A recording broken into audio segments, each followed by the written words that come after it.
Sindicept Pernambuco, para fazer um painel agora sobre desafios do serviço público e a MP 873.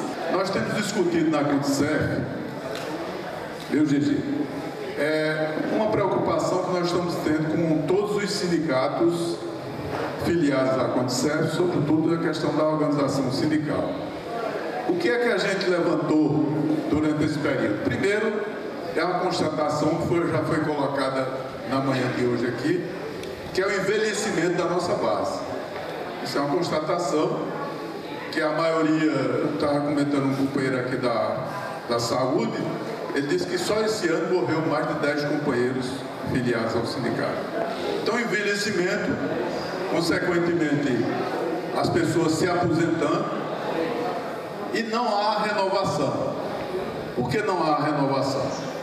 Porque o último concurso que houve foi do governo Lula e esse concurso, muita gente que entrou no serviço público foram aquelas pessoas que a gente chama de concurseiros, que entram no serviço público, aí faz um concurso, depois vai para outro, faz outro concurso e não se estabiliza no serviço público, na realidade. Ele termina fazendo 3, 4 concursos. Eu tenho um exemplo lá no Ministério do Trabalho, que 54 pessoas que fizeram um concurso para administrativo, restou apenas 6, e os demais mudaram de profissão. Então isso é uma realidade que a gente está vivendo. É envelhecimento e falta de renovação, consequentemente, a redução do quadro do pessoal do serviço público. Eu conheço órgãos lá em Pernambuco, se todo mundo que já tem tempo de aposentadoria pedir aposentadoria, o órgão vai fechar. Então, isto é uma constatação. E aí é o que eu digo, Gigi, como a gente vai responder essa questão? A primeira delas é o entendimento que o servidor ele não pode deixar levar pela contra-informação. E aí a gente vê que alguns sindicatos reduziram o seu número de filiados, porque alguns companheiros endividados pediram desfiliação para aumentar a questão da consignação para poder tomar empréstimo. Principalmente aposentados que às vezes são enganados até por familiares que pedem empréstimo. Então isso é uma realidade que a gente está vivendo.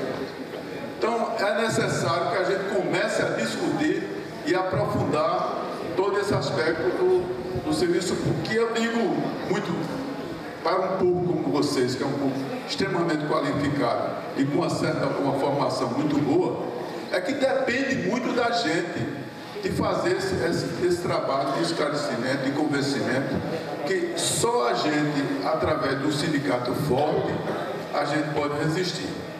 E eu quero aqui pegar algumas observações que eu vi de manhã, muito ricas. Uma delas foi a análise que foi feita pelo companheiro Joaquim. Eu disse que ia falar mal dele, mas Joaquim fez uma análise perfeita, histórica, do que a gente vivenciou. Por exemplo, eu fui um dos caras, pela minha idade aqui, vocês estão vendo, eu fui uma das pessoas que participou da luta pelo direito de sindicalização e fazia parte da comissão organizadora a nível nacional da Constituição de 88, quando Geraldo Campos era o relator para incorporar o direito de sindicalização do servidor público. Eu fui o primeiro presidente do sindicato lá de Pernambuco.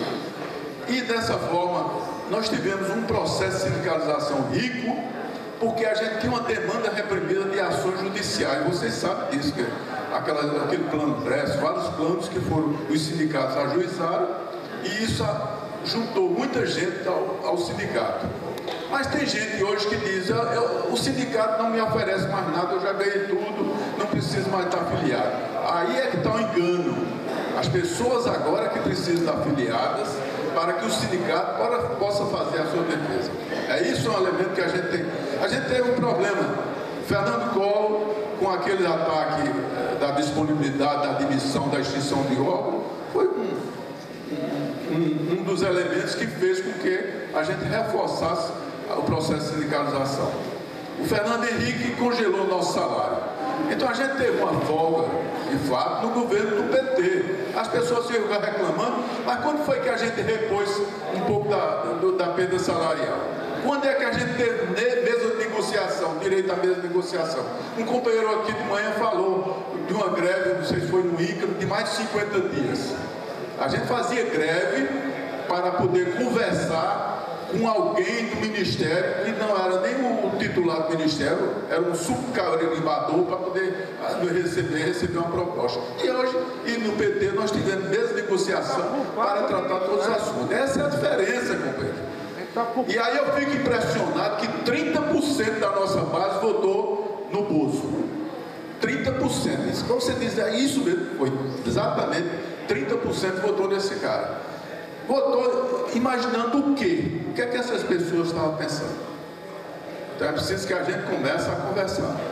Aí eu entendo, e eu quero chamar a atenção, Gigi, muita gente conhece aquela parábola judaica da verdade e da mentira, vocês conhecem, né? Mas eu vou relembrar aqui.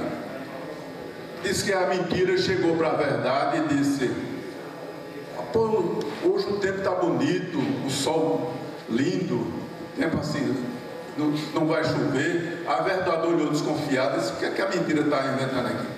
Aí chegou junto, conferiu, o tempo estava bonito. Olha, a mentira estava falando a verdade. Ó. Aí a mentira disse: hoje está um sol bonito, vamos tomar banho. Aí a verdade disse: não, vou acompanhar, ela está sendo muito cortês. Aí chegou a ver que água gostosa. A mentira tirou a roupa, mergulhou. Aí disse: a água está maravilhosa. Aí a verdade, naquela sua inocência, tirou a roupa e entrou no rio. Quando entrou, deu um bom mergulho. Aí a mentira aproveitou, saiu da água, vestiu a roupa da verdade e se mandou. Aí a verdade ficou chateada, mas não quis vestir a roupa da mentira e saiu nua. Mas as pessoas criticaram, porque as pessoas querem ver a mentira vestida da verdade e não quer ver a verdade crua. Isso é um autor desconhecido, mas essa é uma questão que a gente coloca. Então, essa parábola serve muito para ver o que é que este governo tem feito e que essas figuras têm colocado. Teve um companheiro aqui que disse: olha, ficaram o tempo todo criticando o Partido dos Trabalhadores, que era um partido de corrupto, tem isso, aquilo outro, e muita gente pegou isso. Eu tenho um levantamento, vocês podem levantar. O partido mais corrupto que teve era o partido de Bolsonaro, que era o PP.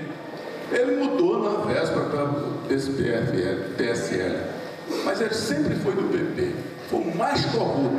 Depois seguido do PMDB, do DEM, o PT estava lá até na rabeira lá dessa história. Aí eu quero dizer o seguinte: os caras vendem uma mensagem e as pessoas começam e acreditando e tomando medidas que não devem ser a mais conveniente.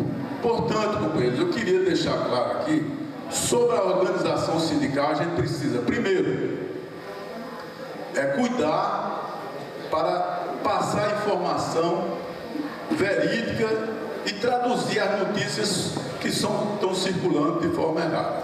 Isso aí é um papel importante. Manter a unidade dos trabalhadores.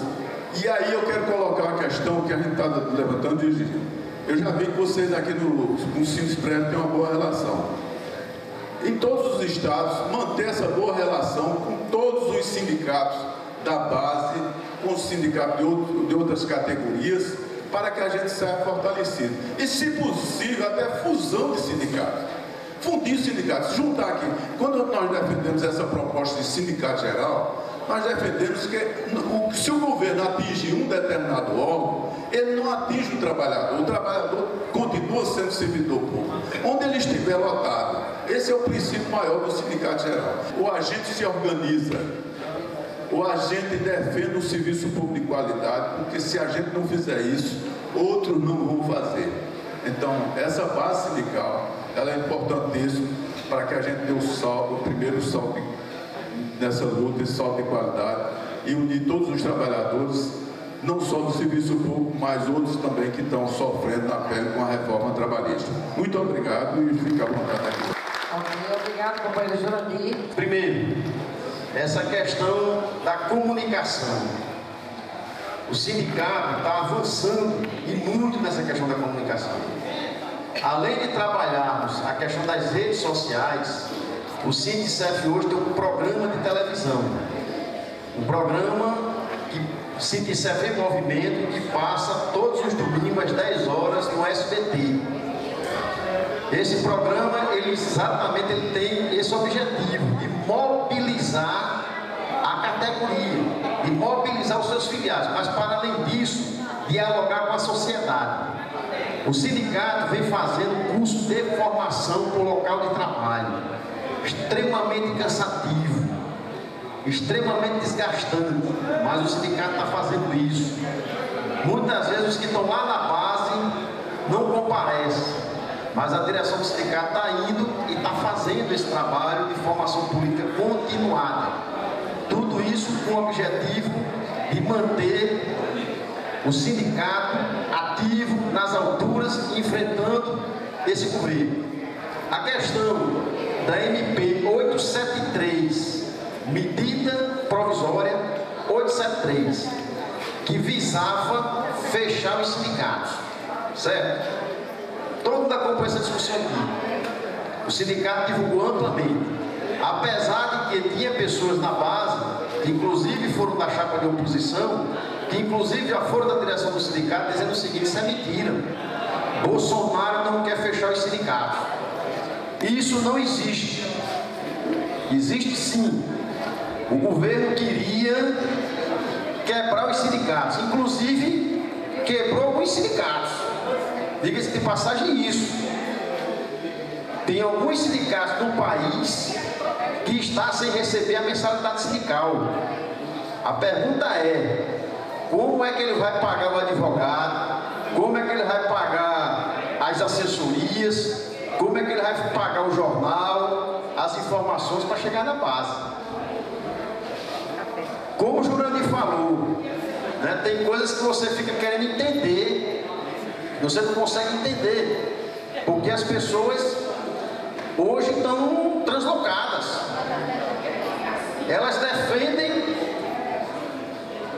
defendem o ataque aos seus direitos. Ela defende o ataque ao sindicato.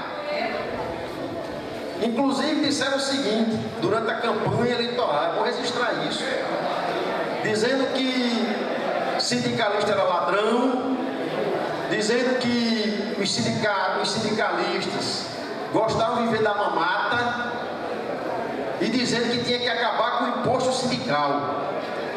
Imposto sindical é uma coisa, mensalidade sindical é outra. O que os servidores públicos federais contribuem é a mensalidade sindical. Pelo amor de Deus, não deixe essa conversa fiada tomar conta da base.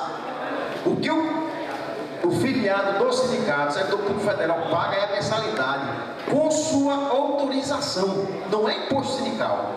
No dia que você não quiser mais contribuir para o seu sindicato, você vai se desfilia. Tem um termozinho lá, você preenche e desfilia. Não tem nenhum óbice, não tem nenhuma dificuldade. Então, imposto sindical é uma coisa, mensalidade sindical é o que nós contribuímos, o que vocês contribuem mensalmente para o sindicato, autorizado por vocês. Por que vocês contribuem para o sindicato? Por que vocês contribuem para o sindicato? Porque vocês querem ter um instrumento constitucional que defenda vocês. O sindicato é um instrumento constitucional, não é qualquer coisa, não é um lixo. Não é um lixo. Está na Constituição Federal, é uma ferramenta da classe trabalhadora, é o instrumento responsável pela conquista e o retorno da democracia ao Brasil. Estamos encerrando mais um Sindicef em Movimento. Esperamos que vocês tenham gostado. Próxima semana estaremos aqui novamente. Bom domingo a todas e todos.